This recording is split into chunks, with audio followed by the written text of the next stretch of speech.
In a small secluded town, there lived a young woman named Emma. She had just moved into a charming old house on the outskirts of town, nestled among towering trees that whispered secrets in the wind. Excited about her new home, Emma couldn't wait to settle in and make it her own. One fateful evening, Emma's parents had to leave town on an urgent family matter, leaving her all alone in the creaking house. They assured her that it would only be for a couple of days and that she would be perfectly safe. Emma put on a brave face, bidding them farewell, but a slight unease settled in the pit of her stomach as the door closed behind them. As the night descended, the house seemed to transform. Shadows danced ominously on the walls, and each creak and groan reverberated through the silent rooms.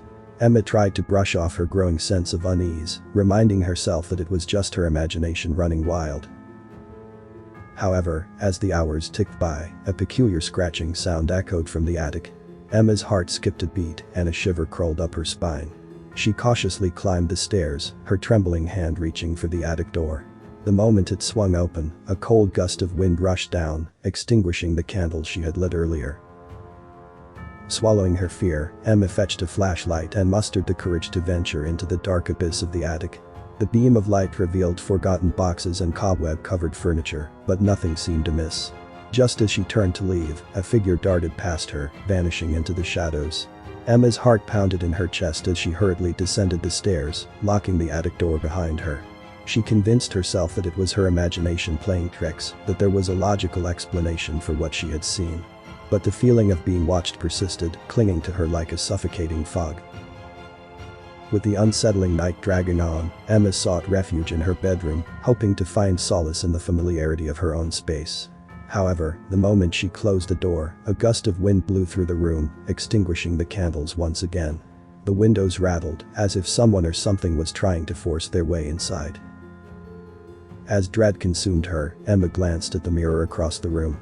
Her reflection stared back at her, but something was wrong. The image in the mirror smirked, its dark eyes gleaming with evil intent. Emma screamed and stumbled backward, tripping over her own feet. Desperate and terrified, she crawled towards the door, but it swung open with a thunderous force, revealing the dark corridor beyond. The sound of approaching footsteps echoed through the house, growing louder and more menacing with each passing second. Emma scrambled to her feet, fleeing down the stairs in a blind panic. The house seemed alive, its walls closing in on her, trapping her within its nightmarish grip. The presence behind her seemed to draw closer, its breath cold against her neck. In a final burst of adrenaline, Emma burst through the front door and raced into the moonlit night, the house behind her seeming to vanish into thin air. She didn't stop running until she reached a nearby neighbor's house, where she collapsed in exhaustion and terror. To this day, Emma refuses to step foot inside that house ever again. The memory of that harrowing night haunts her dreams, a constant reminder of the horrors that can lurk within the supposed safety of one's own home. And as for the house, it stands empty and abandoned, a chilling reminder of the darkness that dwells within its walls.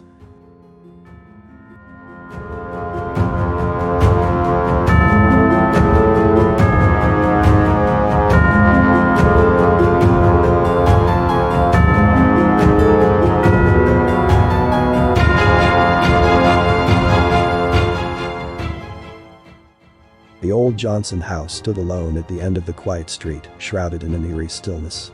Its weathered exterior hinted at a forgotten past, and the overgrown garden whispered tales of neglect.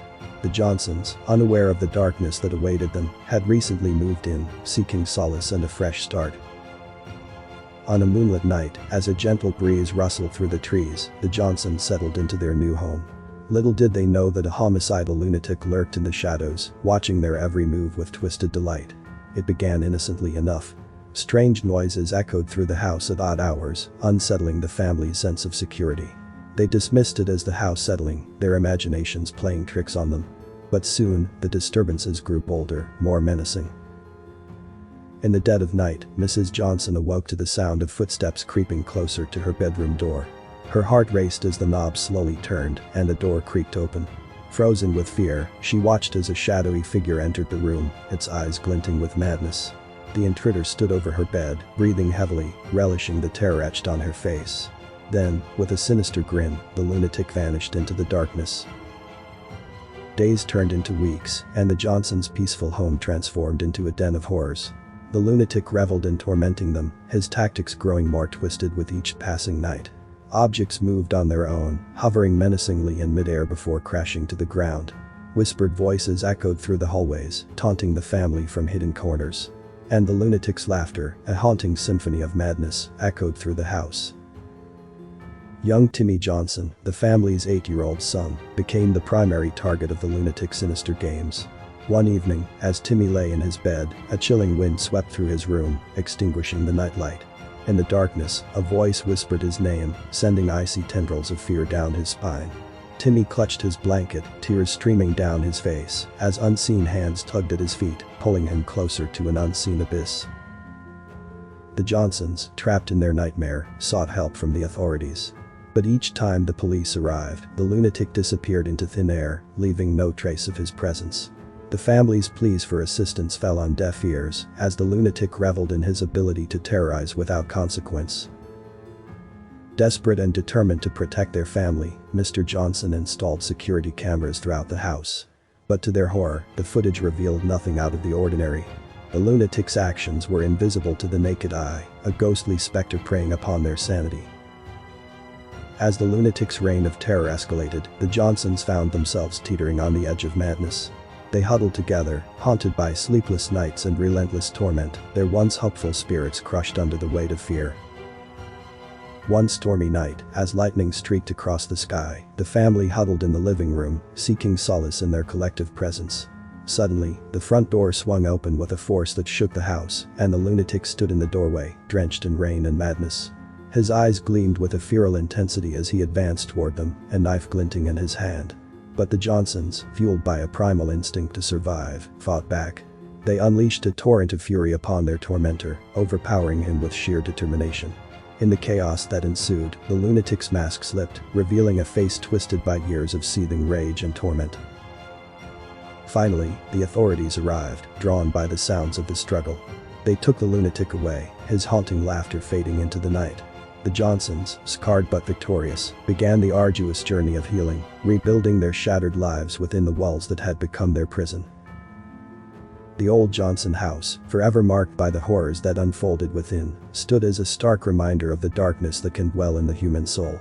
And as for the lunatic, he became a ghostly legend, a tale whispered in hushed tones to warn others of the lurking madness that can shatter even the most peaceful of homes.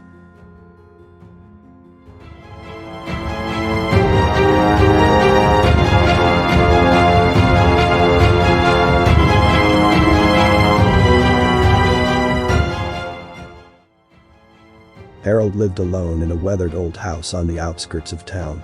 His life had been marked by loss and tragedy, leaving him a broken and solitary figure. As the years passed, a creeping darkness began to settle within his mind, shrouding his thoughts in a veil of madness.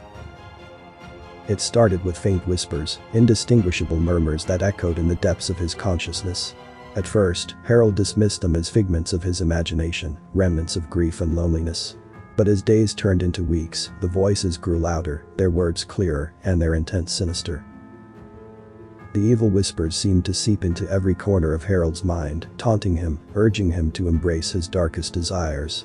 They played upon his insecurities, magnifying his pain, and slowly eroding the fragile remnants of his sanity. In the dead of night, when the world slept, Harold's tormentors became relentless, their voices like shards of broken glass piercing his thoughts. Haunted by the relentless cacophony, Harold became a mere shell of his former self. The once vibrant eyes now held a vacant stare, and his frail frame trembled with the weight of unseen horrors. He tried to silence the voices, resorting to alcohol and drugs, but they only grew more persistent, like vengeful demons tormenting their prey. The whispers slowly turned malevolent, instructing Harold to commit unspeakable acts. They whispered of pain, suffering, and the sweet release of giving in to the darkness. Desperate for respite, Harold sought solace in the outside world, attempting to drown out the voices with the noise of the bustling city. But even in the crowded streets, the voices persisted, their venomous words driving him closer to the edge of madness. He was tormented by visions of blood, of twisted smiles and gnarled hands, reaching out to claim him. Sleep became a mere illusion, his nights fraught with nightmares and waking terrors. As the days bled into each other, Harold's mind teetered on the precipice of oblivion. He could no longer distinguish between reality and the voices in his head. The evil whispers commanded him to end the torment, to embrace the darkness within. One fateful night, consumed by desperation and madness, Harold stood over his sleeping wife, a knife clutched tightly in his trembling hand. The voices grew deafening, drowning out all reason and empathy. They screamed for him to release his pain, to set himself free. A single tear slipped down Harold's weathered cheek as he wavered between the love for his wife and the demands of the malevolent voices. But as the voices grew louder, merging with the pounding of his own heart, darkness swallowed his soul. With a shuddering breath, he raised the knife, poised to bring an end to his wife's life. And there, with the image frozen in time, the story halts, leaving the fate of Harold and his wife hanging in the balance. The shadows of the room whispered their secrets, the air heavy with impending tragedy. The ultimate conclusion of Harold's descent into darkness remains unknown, forever trapped within the walls of the old house, a chilling testament to the destructive power of evil that lurks within the depths of the human psyche.